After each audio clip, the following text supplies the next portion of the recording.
District Ramban के important towns में एक तो रामबन, घूल, रामसू, बानीहाल में फेस वेयरिंग मास्क ड्राइव हमने शुरू की। वो तकरीबन 2-2.5 घंटे चली। हमने अपनी ड्राइव के दौरान उन लोगों को आइडेंटिफाई किया जो बिना मास्क के पब्लिक प्लेसेस में घूम रहे थे। उन पे हमने फाइन इम्पोज किया और हमने लोगों को ये तनबीह दी, अपील की कि वो जो है मास्क लगाएं, अपने हाथ रेगुलरली धोएं, सोशल डिस्टेंस मेंटेन करें। हमें उम्मीद है कि इस ड्राइव की वजह से जो नई कोविड सर्च की जो थ्रेट आई है उसका एहसास होगा। हमने पिछले 3-4 दिनों में अपनी जो RT-PCR टेस्टिंग है, रैट टेस्टिंग जो है, उसको भी हमने इम्प्रूव किया है।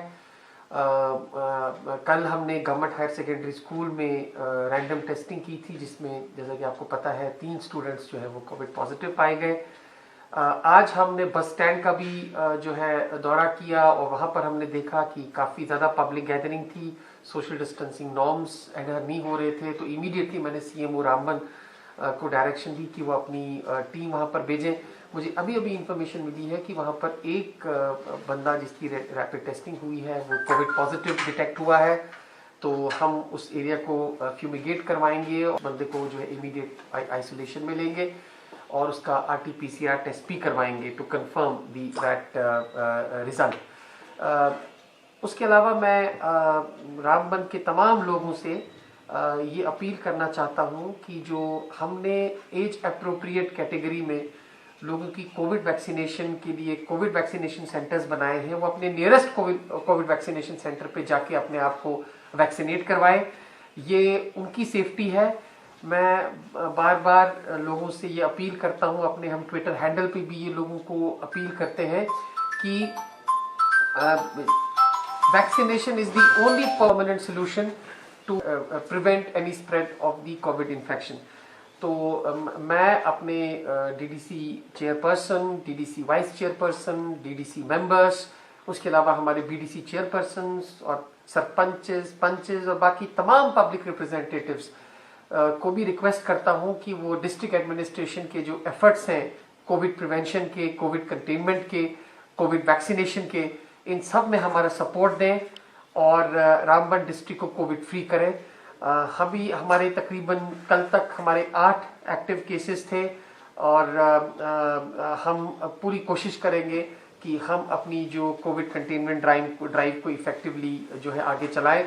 मैंने हेल्थ डिपार्टमेंट रामबन को ये इंस्ट्रक्शंस भी दी हैं कि जितनी भी पब्लिक प्लेसेस हैं, जैसे हमारे जो सूमो के बस के ड्राइवर्स हैं, उसके अलावा जो हमारे ढाबा वालाज हैं, उसके अलावा जो ईटिंग पॉइंट्स हैं, रेस्टोरेंट ओनर्स हैं, वहाँ पर रैपिड टेस्टिंग करें, कंपलसरी रैपिड टेस्टिंग करें। हमने स्कूल्स में भी रैपिड टेस्टिंग की ड्राइव शुरू की हैं। हम जो RT-PCR टेस्ट है उसका भी क्वांटम बढ़ा रहे हैं। जैसा कि आपको पता है, हमें हेल्थ डिपार्टमेंट से इंस्ट्रक्शंस मिली है कि जो टोटल नंबर ऑफ टेस्ट हैं किसी भी डिस्ट्रिक्ट में, उसमें मोर देन 50% या अप टू 50% टेस्ट जो है वो RT-PCR टेस्ट होने चाहिए। तो हम ये कोशिश कर रहे हैं कि हम कोविड को कंट्रोल करें। कोविड बड़ी तेजी से फैल रहा है। बहुत सारी, जैसे कि आपने देखा होगा, महाराष्ट्र और बाकी दूसरी स्टेट्स में कोविड जो है वो फैला है। महाराष्ट्र में तो already night lockdown, night curfew की भी अनाउंसमेंट की गई है। तो मैं अपने ऑफिसर्स को भी यही डायरेक्शन दूंगा। हमें पुलिस का बहुत सपोर्ट रहा। आज हमने जो रामबन टाउन में मैत्रा साइड और उसके अलावा हमने जो डिस्ट्रिक्ट के जो बाकी इलाके हैं, जैसे घूल में, बानीहाल में और बाकी इलाकों में भी ये ड्राइव्स हुई और हमने लोगों को रिक्वेस्ट की कि जब भी वो बाहर निकले, पब्लिक प्लेसेस में जाएं, तो वो फेस मास्क लगाएं। हमने दुकानदारों को भी ये रिक्वेस्ट की कि वो जो है अपने पास सैनिटाइजर रखें। जो भी शख्स फेस मास्क के बगैर चलता है तो उसे आइडेंटिफाई करें और हमारे मैजिस्ट्रेट्स उन पे फाइन्स इंपोज करेंगे। मैं इस मौके का फायदा उठाते हुए तमाम लोगों से ये भी रिक्वेस्ट करता हूँ कि वो जल्द से जल्द अपने आप को PMJAY और सेहत स्कीम्स में रजिस्टर करें ताकि उनको हेल्थ इंश्योरेंस का बेनिफिट मिले। जैसा कि आपको पता है कि अगर आपके पास PMJAY और सेहत की रजिस्ट्रेशन होगी तो हर बेनिफिशियरी को 5 लाख तक एम्पैनल्ड हॉस्पिटल्स में जो है वो हेल्थ इंश्योरेंस मिलेगा। ये एक बहुत अच्छी स्कीम है। हमारी प्रोग्रेस इसमें ठीक चल रही है, लेकिन इसका स्कोप बहुत ज़्यादा है इम्प्रूवमेंट का।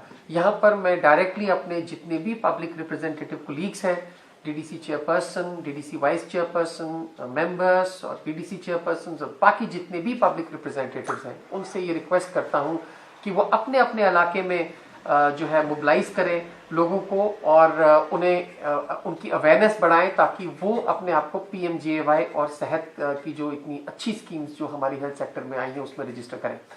इसके अलावा मैंने कल अपने तमाम तहसीलदार्स को भी रिक्वेस्ट की है कि वो इन स्कीम्स के बारे में, जैसे PMJAY है, सेहत है, उसके अलावा कोविड वैक्सीनेशन है, कोविड कंटेनमेंट मेजर्स हैं जैसे फेस मास्क का लगाना, सोशल डिस्टेंसिंग करना, उसके अलावा अपने हाथों को रेगुलरली धोना, इन सब के बारे में वो ग्राउंड लेवल मोबिलाइजेशन करें। वो अपने अपने तहसील के सदर हैं, वो अपने जो सपोर्ट स्टाफ है और जो लैटरल एजेंसीज हैं जैसे BMOs हैं मुख्तलिफ CHCs के, और जो स्टाफ है PHCs का, उनके साथ कोऑर्डिनेट करें।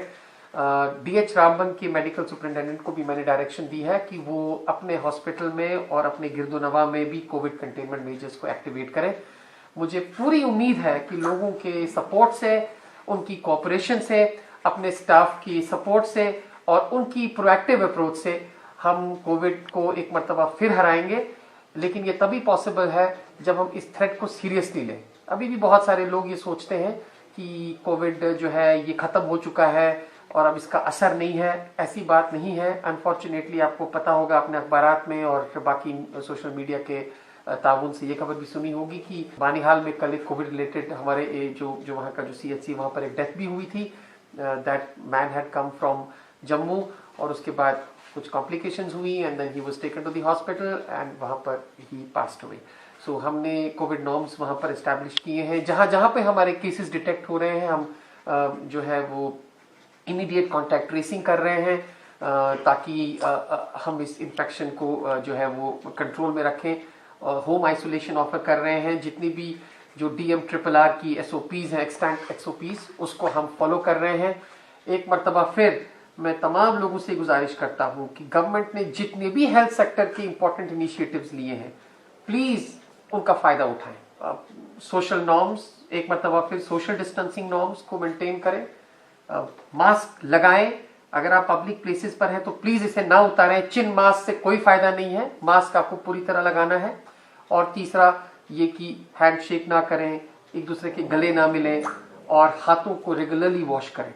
और दूसरा, कोविड वैक्सीनेशन जो एज एप्रोप्रिएट कैटेगरी है, अभी तो 60 ईयर्स एंड अबव है एंड 45 और 59 के बीच में जिनकी कोमॉर्बिडिटीज है वो जा सकते हैं। लेकिन 1 अप्रैल से 45 के ऊपर जो भी शख्स होगा वो कोविड वैक्सीनेशन के लिए एलिजिबल होगा। तो हमारे सामने चैलेंज बहुत ज्यादा है। मेरी तमाम उन लोगों से जो 45 को क्रॉस कर चुके हैं, उनसे ये रिक्वेस्ट है कि जल्द अज जल्द अपने नियरेस्ट कोविड वैक्सीनेशन सेंटर पे जाके अपने आप को वैक्सीनेट करें। पिछले साल इन्हीं दिनों 25 मार्च को जब लॉकडाउन लगा था तो सब लोग दुआएं मांगते थे कि कब ये वैक्सीन आएगी, और हर दिन हम टीवी के सामने ग्लूड रहते थे कि कभी कोई अच्छी हम खबर सुने, कोई ब्रेक थ्रू हो जाए, वैक्सीन आए ताकि ये वायरस जो है इसको हम हरा सकें। अब जबकि हमारी वैक्सीन ना सिर्फ इंडिया में, हमारे मुल्क में, बल्कि सारी दुनिया में एक्सपोर्ट हो रही है और सारे लोग इसका फायदा उठा रहे हैं, तो मैं नहीं समझता हूं कि हमारे पास कोई ऐसी जस्टिफिकेशन है कि हम इस वैक्सीन से फायदा ना उठाएं। ये 2 वैक्सीन हैं, कोविशील्ड है, कोवैक्सीन है, इसके 2 डोजेज लगते हैं।